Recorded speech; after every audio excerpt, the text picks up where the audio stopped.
With that, welcome back, everyone, and today we re-off to Egypt once again to meet an author and a story that both share a name. So let's begin with the name because I think it's quite fascinating.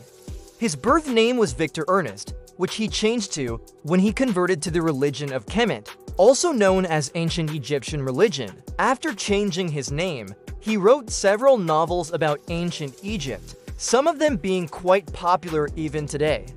And I will say that most of them are rather well written and researched. Although he used pseudonyms like Malcolm Pascoe and Arthur Weatherby to publish historical novels, he was also part of the Hermetic Order of the Golden Dawn and became the head of its Isis Urania temple in England in 1904. Later, he joined the Rosicrucian Crotona Fellowship and wrote extensively on their teachings. Now, none of this is directly relevant to our story today.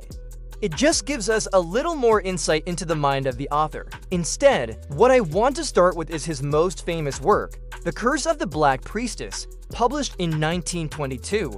And while the title might lead you to believe that the story is about a female priestess, it is actually about a male priest who is cursed to become a black priestess, hence the title. Either way, the story is set in Thebes during the reign of Pharaoh Akhenaten, although it doesn't seem to follow any real event or people from this era.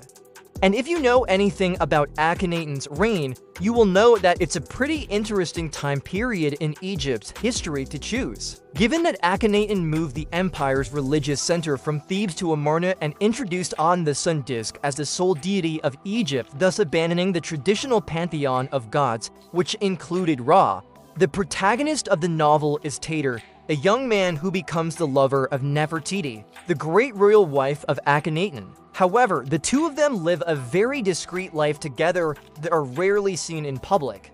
This makes sense considering that Nefertiti was the pharaoh's chief consort and the mother of his 6 daughters, which could have gotten Tai seriously in trouble.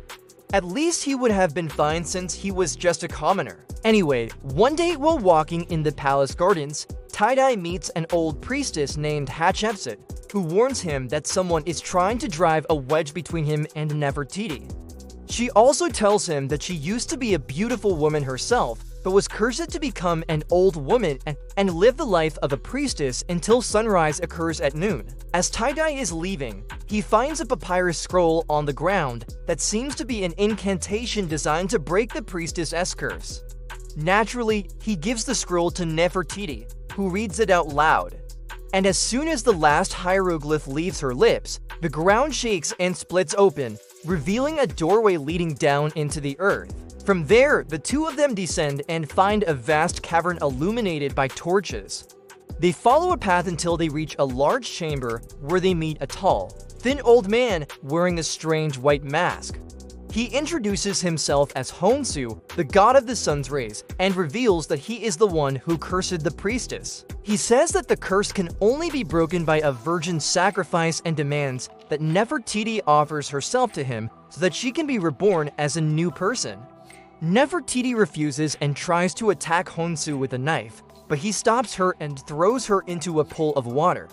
When Tai jumps in to save her, Khonsu threatens to drown them both unless one of them agrees to sacrifice themselves. Realizing that there is no other way, Nefertiti sacrifices herself and is transformed into a winged goddess, freeing Tai from his curse as well.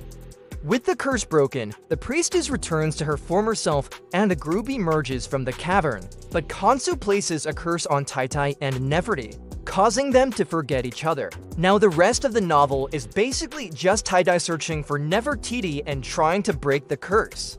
And it goes about as well as you would expect.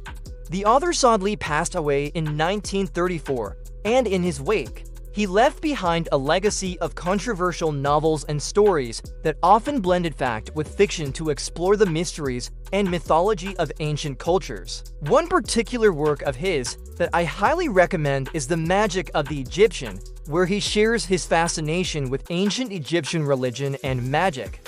Now, before I get to the next part of the video, I do want to note that while these books can make for a fun read, they shouldn't be taken as serious historical sources. The author's depiction of ancient Egypt is highly romanticized and inaccurate in many places.